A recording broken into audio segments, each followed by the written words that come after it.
Pensé que mi familia era normal, hasta que encontré el cuarto que nadie debía abrir. Nunca creí que mi familia fuera perfecta, pero sí pensé que era normal. Papás estrictos, casa vieja, pocas fotos en las paredes y reglas raras que nadie cuestionaba. Nada fuera de lo común, hasta que crecí lo suficiente para empezar a hacer preguntas. Tengo 17 años y vivo en una casa que ha estado en mi familia por generaciones. Eso siempre sonó importante cuando lo decían mis abuelos, como si la casa fuera casi una persona más. Esta casa nos ha protegido, decía mi abuela. Y también nos ha quitado cosas, murmuraba mi abuelo cuando pensaba que nadie lo escuchaba. Nunca entendí qué significaba eso. La casa es grande, de esas antiguas que crujen por la noche. Tiene pasillos largos, techos altos y puertas que no llevan a ningún lado útil. Desde niña supe que había reglas no escritas. Nunca bajar al sótano sola. Nunca abrir la puerta del cuarto del fondo. Nunca preguntar por el tío Mateo. Las primeras dos reglas me parecían normales. Casas viejas, peligros, cosas así. La tercera, siempre fue rara. No había fotos del tío Mateo. No había historias divertidas, ni anécdotas vergonzosas, ni cuando éramos niños. Era como si nunca hubiera existido. Pero su nombre estaba ahí, flotando, prohibido. Todo empezó el día que mi abuela murió. Después del funeral, la casa se llenó de gente, ruido, comida que nadie tocaba y conversaciones en voz baja. Yo me sentía fuera de lugar, como si algo estuviera a punto de pasar y yo fuera la única que no sabía qué. Esa noche, no pude dormir. Escuché pasos. No los típicos ruidos de la casa, no. Pasos lentos. Con intención. Me levanté, abrí un poco la puerta de mi cuarto y vi a mi mamá caminando hacia el pasillo del fondo, el que llevaba al cuarto prohibido. Nunca la había visto ahí. Me quedé quieta, con el corazón latiendo tan fuerte que pensé que me iba a delatar. Ella abrió la puerta del cuarto del fondo con una llave que siempre había llevado colgada del cuello. Entró. Cerró. Y yo, hice lo que nunca debía hacer. Esperé unos minutos y fui detrás. La puerta estaba entreabierta. Dentro no había muebles, solo cajas. Decenas de cajas apiladas hasta el techo. Y en medio, una mesa con una lámpara encendida.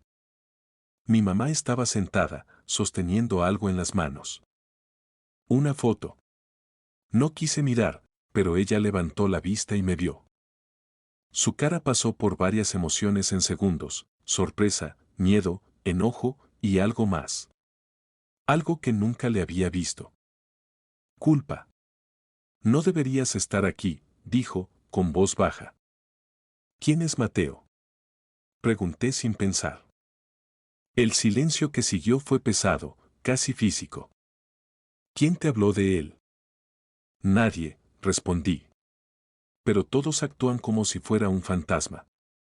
Ella cerró los ojos. Mateo era tu tío, y no deberías saber más. ¿Por qué? Mi mamá se levantó y guardó la foto en una caja. Cuando la cerró, vi algo que me heló la sangre, mi nombre escrito en la tapa.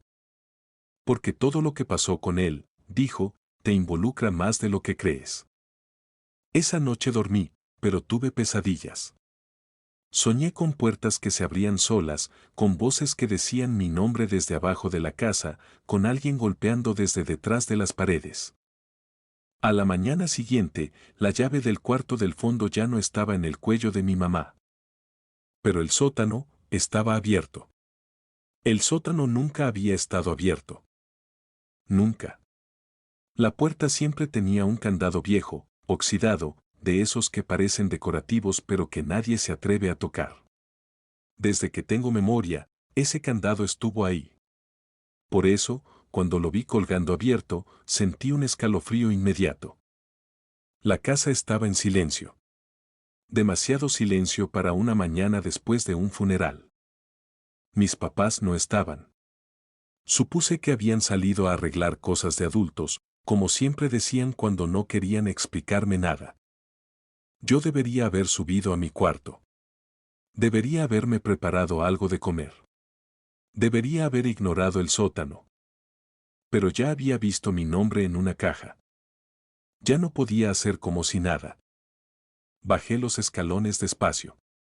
Cada uno crujía como si se quejara de mi peso. El aire se sentía más frío, más denso, y olía a humedad mezclada con algo metálico que no supe identificar. La luz no funcionaba.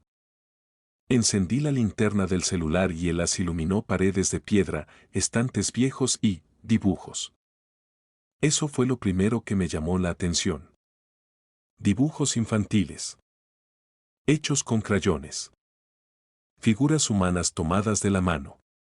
Casas. Árboles.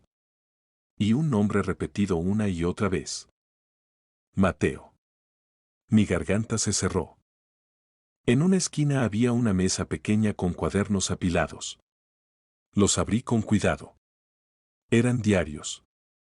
La letra cambiaba con el tiempo, pasando de torpe a más firme. No eran de mi mamá. Eran de alguien joven. Hoy me dejaron verla otra vez. Dicen que es peligroso que pase mucho tiempo conmigo, pero no entiendo por qué. Pasé la página. Ella me sonríe cuando le cuento historias. Me mira como si no tuviera miedo de mí. Mi respiración se aceleró. Seguí leyendo, cada entrada más inquietante que la anterior. Dicen que algo en mí no está bien. Pero yo me siento normal cuando estoy con ella. Hoy lloró cuando me fui. Prometí volver. Sentí náuseas. En la última página, escrita con letras grandes y temblorosas, solo había una frase. Si me alejan de ella, algo malo va a pasar. De pronto escuché un ruido arriba. Pasos. Apagué la linterna por reflejo. Me quedé quieta, aguantando la respiración, mientras los pasos se detenían justo en la entrada del sótano. Sabía que ibas a bajar, dijo la voz de mi abuelo. No encendió la luz. Bajó despacio, como si ya conociera cada escalón de memoria. Cuando estuvo frente a mí, me miró con una mezcla de tristeza y resignación. Ya es tarde para ocultarlo, dijo. Siempre llega el momento. ¿Ocultar qué? Pregunté, con la voz quebrada. Mi abuelo suspiró y se apoyó en la pared. Mateo no era un monstruo, empezó. Pero tampoco era normal. Sentí un nudo en el estómago. Desde niño veía cosas que los demás no. Oía voces. Sabía cosas antes de que pasaran. Y cuando tú naciste, tragó saliva, todo empeoró. ¿Por qué yo? Susurré. Porque tú también naciste diferente. El mundo pareció inclinarse. No, dije. Eso no tiene sentido. Tu abuela creía que ustedes dos estaban conectados. Que si Mateo se acercaba demasiado, algo iba a despertarse. ¿Qué cosa? Mi abuelo me miró directo a los ojos. La casa. Un golpe seco sonó detrás de nosotros. La puerta del sótano se cerró de golpe. Y entonces lo sentí. Un latido. No mío. No humano. Las paredes vibraron ligeramente, como si algo muy grande se hubiera movido dentro de ellas. Nunca debiste bajar sola, murmuró mi abuelo. Ahora ya sabe que recuerdas. ¿Quién? Pregunté, temblando. Eso que Mateo intentó mantener dormido. La linterna de mi celular se encendió sola. Y en la pared, entre los dibujos infantiles, apareció uno nuevo. Una figura alta, sin rostro, tomada de la mano de una niña. La niña tenía mi nombre escrito encima, el latido seguía ahí. No era un sonido que se escuchara con los oídos, sino algo que se sentía en el pecho, como cuando bajas muy rápido en un elevador. Cada pulso hacía vibrar el piso bajo mis pies. ¿Qué es eso? Pregunté, casi sin voz. Mi abuelo cerró los ojos un momento, como si reunir fuerzas le costara años. La casa no siempre fue una casa, dijo al fin. Antes de las paredes, antes del techo, este lugar ya estaba habitado. ¿Por quién? Por algo que necesita ser recordado para existir. El latido se aceleró. Las paredes del sótano parecían respirar. No se movían del todo, pero había una sensación constante de presión, como si el espacio fuera más pequeño que antes. Mateo lo descubrió primero, continuó. Desde niño podía oírlo. Decía que la casa le hablaba. Que le pedía cosas. Me apoyé en la mesa para no caerme. ¿Qué cosas? Mi abuelo me miró con una mezcla de miedo y culpa. Atención. Vínculos. Sangre. Sentí un frío que no venía del sótano. Cuando naciste tú, dijo, la casa se calmó.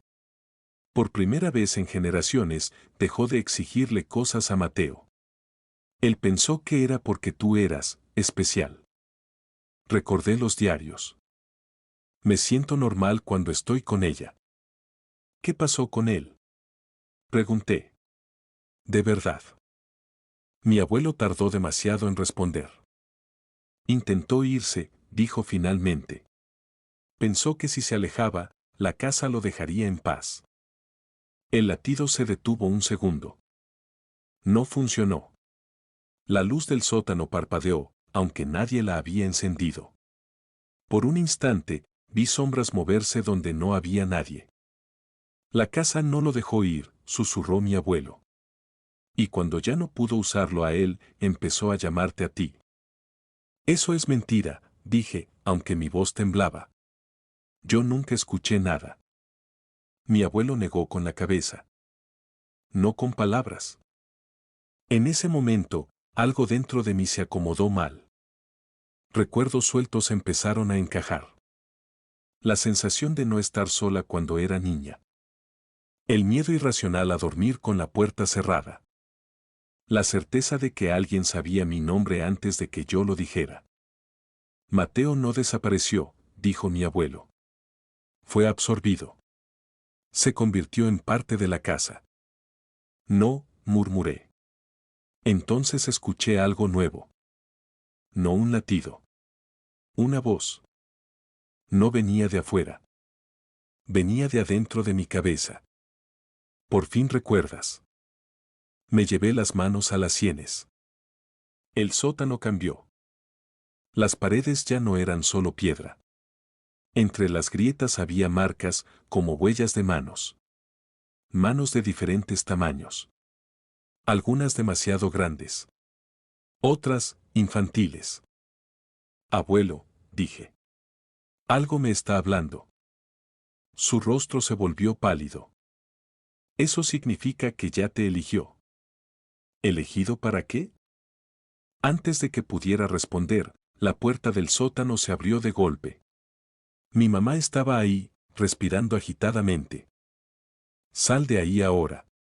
Gritó. No le hagas caso. Pero ya era tarde. La voz volvió, más clara. Mateo me prometió que nunca estaría sola. Y entonces lo vi. No con los ojos, sino con la memoria. Un recuerdo que no era mío. Mateo, de pie en este mismo sótano, suplicando. Prometiendo quedarse. Prometiendo protegerme. Prometiendo convertirse en parte de la casa. Caí de rodillas. Yo no pedí esto, susurré. La casa. Respondió con otro latido profundo, satisfecho. Pero naciste para ello.